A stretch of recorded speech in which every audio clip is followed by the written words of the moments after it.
சரக்கு மூட்டைகளை ஏற்றிக்கொண்டு ஆரணி வழியாக நேற்று இரவு வேலூர் நோக்கி வந்து கொண்ட லாரி வேலூர் மாவட்டம் கன்னியம்பாடி பகுதியில் வேலூர் ஆரணி தேசிய நெடுஞ்சாலை அருகே வரும்போது திடீரென லாரியின் டயர் வெடித்தது. இதனால் கன்னியம்பாடி அரசு பள்ளி அருகே சாலையின் சென்ட்ரல் மீடியத்தில் மோதி லாரி விபத்துக்குள்ளானது. விபத்துக்குள்ளான உடனே லாரியின் டீசல் கசிவு ஏற்பட்டு உடனடியாக தீப்பற்றி லாரி முழுவதும் எரிந்துள்ளது. இந்த விபத்தில் லாரியின் ஓட்டுநர் தப்பித்து ஓடினார்.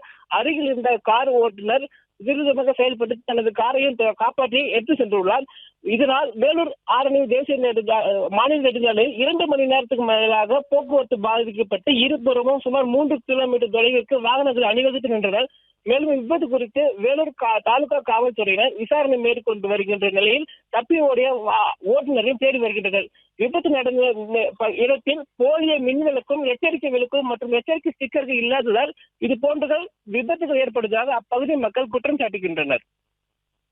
பிளே ஸ்டோர் மற்றும் ஆப் ஸ்டோரில் இருந்து பாலிமர் செயலியை QR கோடு மூலம் பதிவிறக்கம் செய்யுங்கள்.